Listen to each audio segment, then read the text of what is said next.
Welcome to the bold analysis. And today we must call out Meg Whitman, the American ambassador. The hypocrisy must be called out. Because in respect to our last elections, the victims and casualties that have been forced even to leave this country because of an election that the American ambassador is calling free and fair. But I want us to start here. If you look at this video, this was an early Thursday meeting between William Ruto, not Thursday, Friday meeting, attended by William Ruto, the American ambassador Meg Whitman, and the visiting Senator Chris Coons.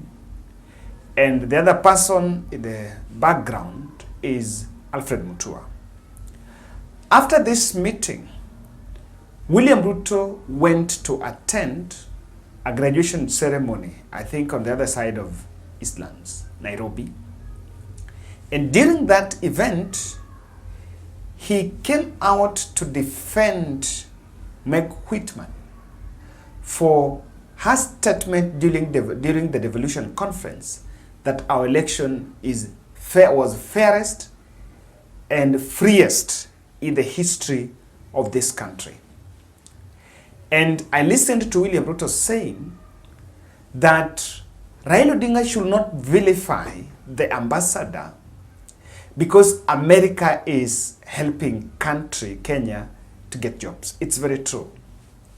But I might want to pause there and ask a question to the president. So today, because Raila has called out Meg Whitman, is when you have realized that we should not vilify America because America is giving us jobs.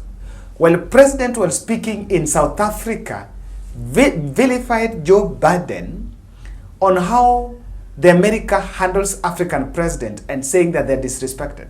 Now, when himself, he's speaking in the African continent, he's talking about the US is vilifying, is disrespecting African leaders by putting them in one car and then come back with photos. Did he know when he was speaking in South Africa that, did you know when he was speaking in South Africa that America is giving us jobs? Then, on the other end, another person, Alfred Mutua, immediately walked out of that meeting. He also called a press briefing and called out Raila Odinga. Now, what happened? On Wednesday, during the devolution conference, the American ambassador made a very controversial statement that in the history of this country, that our election was the freest and fairest. In diplomatic relations, there is a general principle of neutrality, especially in messaging. And on this one, he's lost neutrality. It is very true that we had an election. And it is very true that we have a president. But it's equally true that we had a flawed election. And it's not the first time we're having flawed elections. So the ambassador should not lecture the country and whip us about free elections because it is free, because it has produced William Ruto, who is leading towards the America.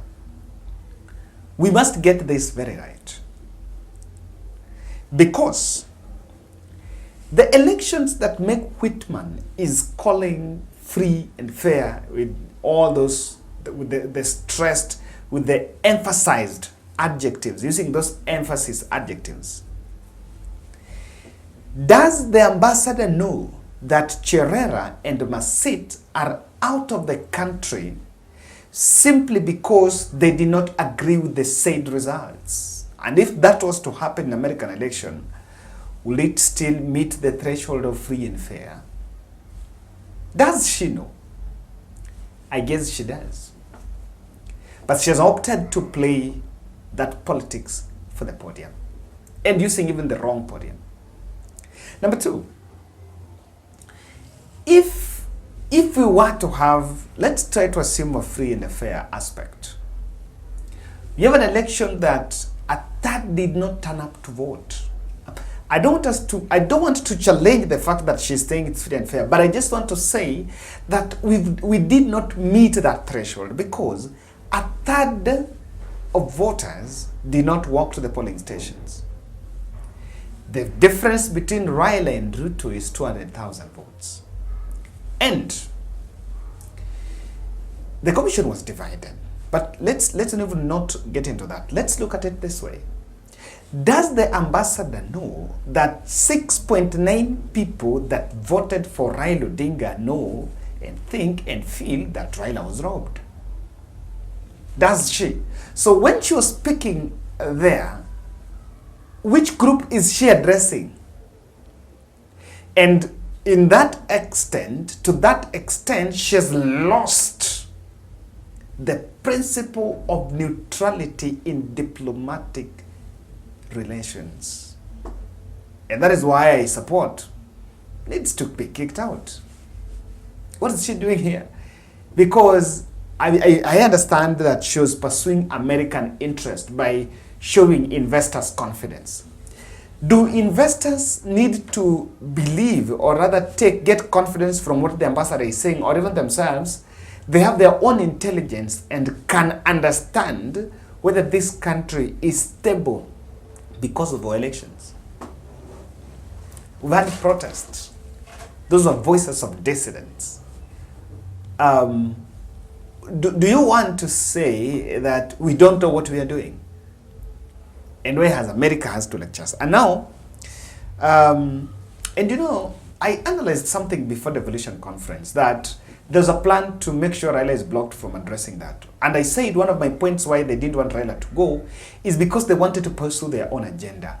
I tend to see that what the ambassador was saying was not a coincidence. It was very intentional and it was a very scripted statement.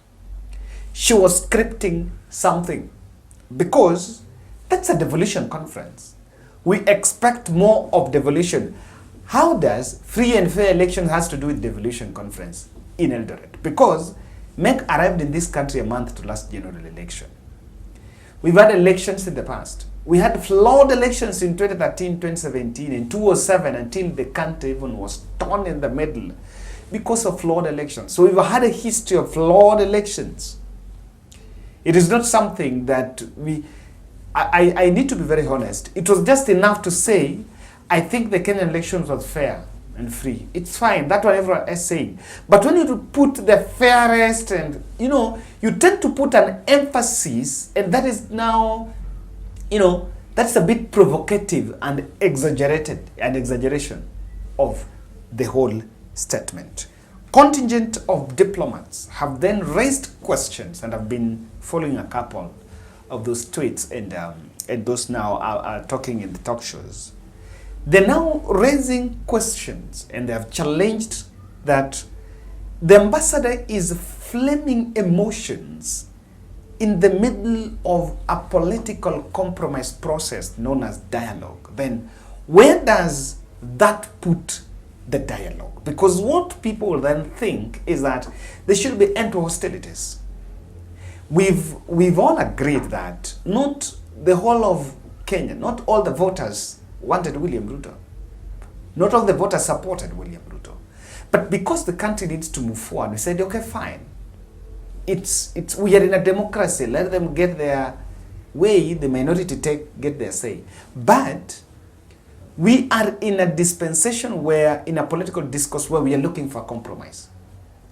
And American interest, America is also, you know, it's very coincidence because Chris Coons is here to hatch to streamline the talks.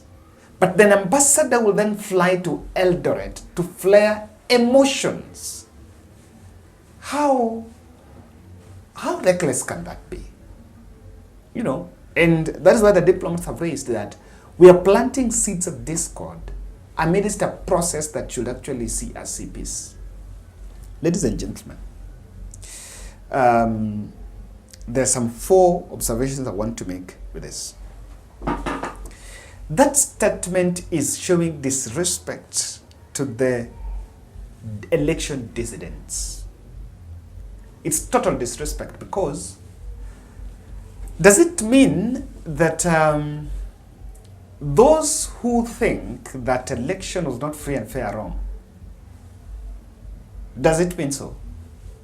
And because of challenging election results and going against the elections, some people have suffered. Cherera and Masit and some commissioners have been out. Some people who are in government have been chased simply because of that election that Meg Whitman is shouting in Eldoret that it was free and fair. You know, if it was free and fair, he's sitting next to William Ruto there, why does he live? Why do others need to live? Why do governments need to still look into some fellows left, right, and center?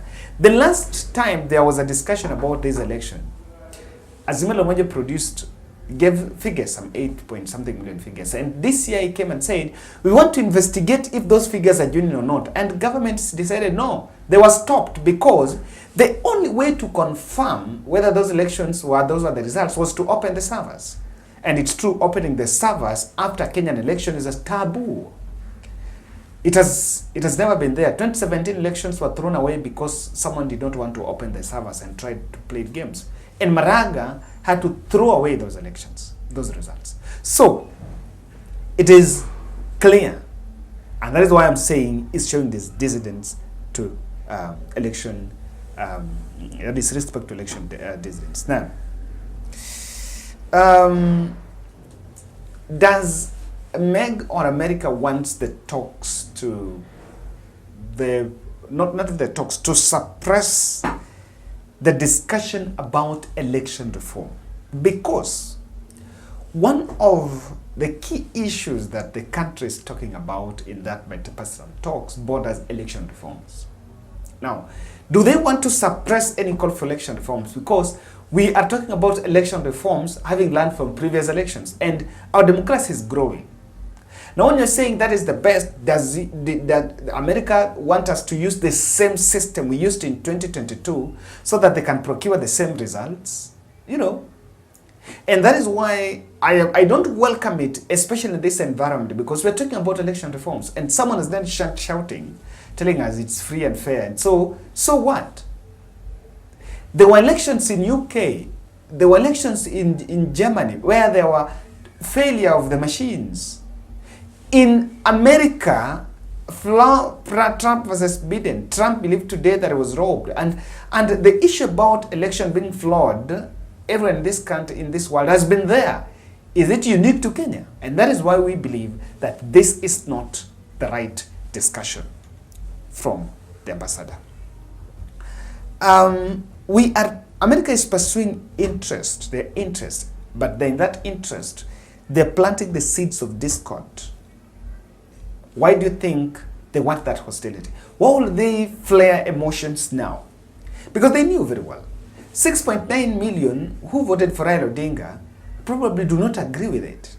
That's the understanding. Do not agree with what she's saying. Where is the unity? Where is the neutrality of the ambassador? And I still insist that what the diplomats are raising is very legit. What really is the ambition of England, of US? And does she have the audacity to talk about that in American election, or in England or German election? Or because it is Kenya, you can say anything you want, because at the end of the day, no matter what. And look at the way Kenya Kwanza have come out to defend her. And that is what I'm saying. What was her ambition, or what was her achievement? What was to be achieved by that statement? He has split. In fact, Ameribu moved that devolution conference. Ameribu moved because the governors have been split into defending Meg or rebuking Raila. When Raila said, you need to shut up about the Kenyan elections, and we are not apologetic, she needs to shut up. We have our own problems. They have elections in America. Can she also because she needs to shut up, because we are not having flawed elections for the first time. We have had flawed elections in the past, and we still had a president. And Ruto is not the first president. Ruto is the 5th as we speak. And even in the past, we've had flawed elections. Someone should remind Meg that we've had Mlolongo in 1988. So this country has come from somewhere. We should not be lectured like kids. On this one, we are unapologetic. Thank you.